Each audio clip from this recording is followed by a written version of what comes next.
تبارک و تعالی قرآن پاک کے اندر ارشاد فرماتا ہے، قل ان کنتم تحبون اللہ فاتبعونی یحببکم اللہ۔ اے محبوب آپ فرما دو کہ اگر تم اللہ کو دوست بنانا چاہتے ہو تو پہلے میری اتباع کرو، اللہ تمہیں اپنا دوست بنا لے گا۔ اور اعلیٰ حضرت فرماتے ہیں کہ انہیں جانا، انہیں مانا نہ رکھا غیر سے کام، للہ الحمد میں دنیا سے مسلمان گیا، للہ الحمد میں دنیا سے مسلمان گیا۔ ایمان اصل چیز ہے اور ایمان نام ہے محبت رسول کا۔ اگر کسی شخص کے دل میں محبت رسول نہ ہو، وہ کتنی بھی عبادت کرے، نماز پڑھے، روزہ رکھے، کوئی بھی قابل قبول نہیں ہے۔ پہلے محبت رسول ہونی چاہیے، الفت رسول ہونی چاہیے۔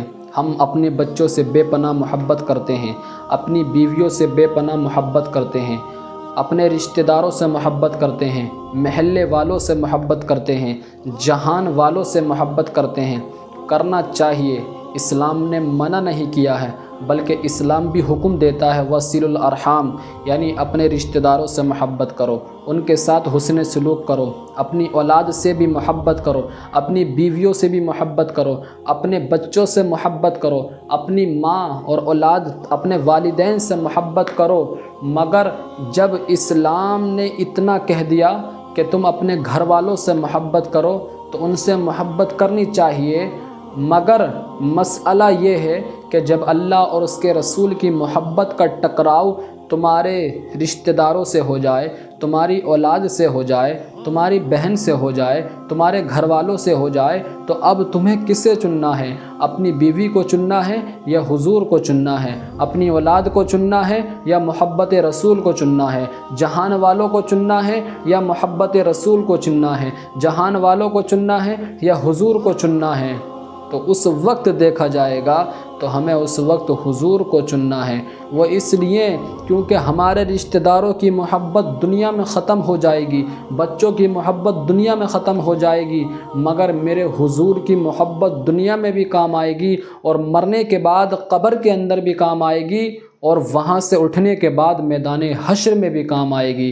یہ محبت رسول ہر آدمی کے اندر ہونا چاہیے۔ اگر عشق رسول نہیں ہے تو اس آدمی کی نہ نماز قبول ہے، نہ روزہ قبول ہے، نہ حج قبول ہے، نہ زکوٰۃ قبول ہے، کچھ قبول نہیں ہے۔ اگر آدمی اسلامی قانون کے دائرے میں زندگی گزارتا ہے، نماز پڑھتا ہے، روزہ رکھتا ہے، حج کرتا ہے، زکوٰۃ دیتا ہے، مگر اس کے سینے میں عشق رسول نہیں ہے، اس کے سینے میں الفت رسول نہیں ہے، محبت رسول نہیں ہے، تو اس کی نماز بھی قبول نہیں ہے، اس کا روزہ بھی قبول نہیں ہے، اس کا حج بھی قبول نہیں ہے، اس کی زکوٰۃ بھی قبول نہیں ہے، کوئی بھی اس کی عبادت قبول نہیں ہے۔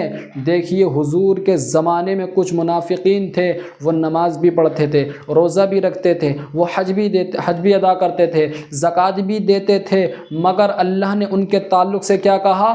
وما ہم بمؤمنین، وہ مومنین نہیں ہیں۔ ارے ہم تو نماز پڑھتے ہیں اماموں کے پیچھے، مگر وہ نماز پڑھتے تھے امام الانبیاء کے پیچھے، مگر اللہ نے انہیں کہا کہ وہ مومن نہیں ہیں۔ اس کی وجہ یہ ہے کہ ان کے پاس نماز تو تھی، ان کے پاس روزہ تو تھا، ان کے پاس حج تو تھا، ان کے پاس زکوٰۃ تو تھی، مگر ان کے سینے عشق رسول سے خالی تھے، ان کے سینے عشق رسول، الفت رسول سے خالی سے۔ پتہ یہ چلا کہ نماز اسی وقت قبول ہوگی جب ہمارے پاس محبت رسول ہوگی، جب ہمارے سینوں میں عشق رسول ہوگا۔ ہماری تمام عبادات اس وقت قبول ہوگی جب ہمارے دلوں میں حضور کا سچا پیار ہوگا، کیونکہ حضور کی محبت ہی کو ایمان کہا جاتا ہے۔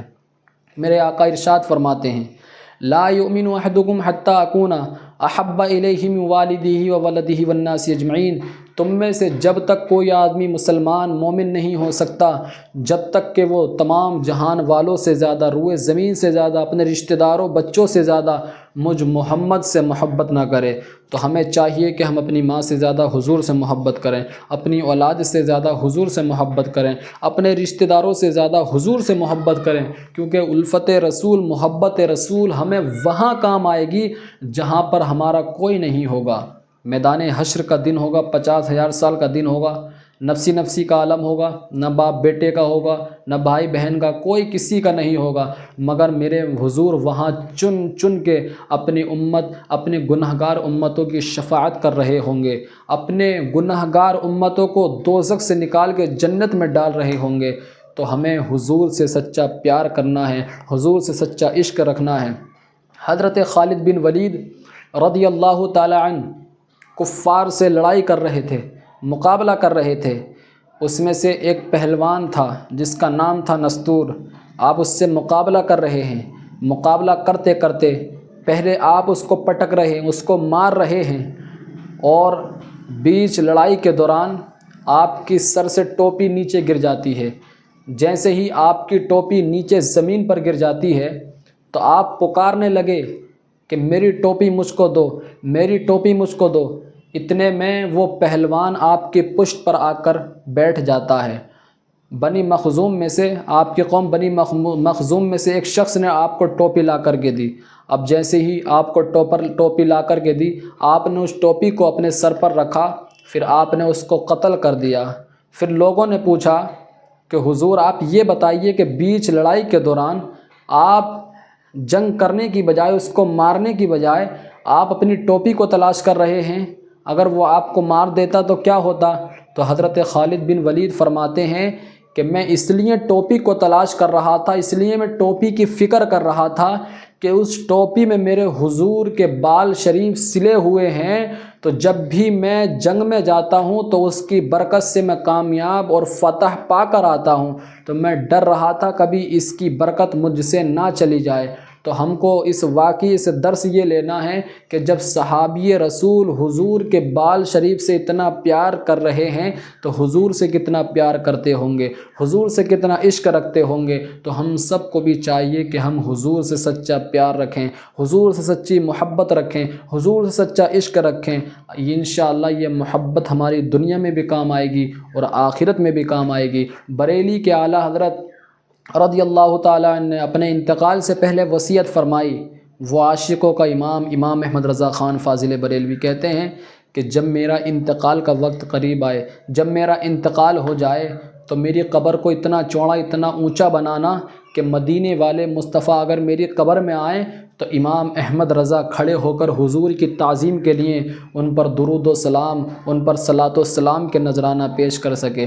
تو یہ اعلیٰ حضرت حضور سے اتنا پیار کرتے تھے، پوری زندگی بریلی کی سرزمین پر ٹوٹی ہوئی چٹائی پہ حضور کی نعتیں لکھتے رہے، حضور سے پیار کرتے رہے، اپنے باپ کی تعریف نہیں کری، اپنے دادا کی تعریف نہیں کری، پوری زندگی اعلیٰ حضرت نے میرے حضور کی تعریف کری ہے۔ یہی عشق رسول ہے، یہی محبت رسول ہے۔ حضور سے سچا پیار کریں، ان کی سیرت پڑھیں، ان کی سیرت پڑھ کے ان کی زندگی پر عمل کریں، انشاءاللہ یہ محبت رسول ہمیں جنت تک لے کر کے جائے گی۔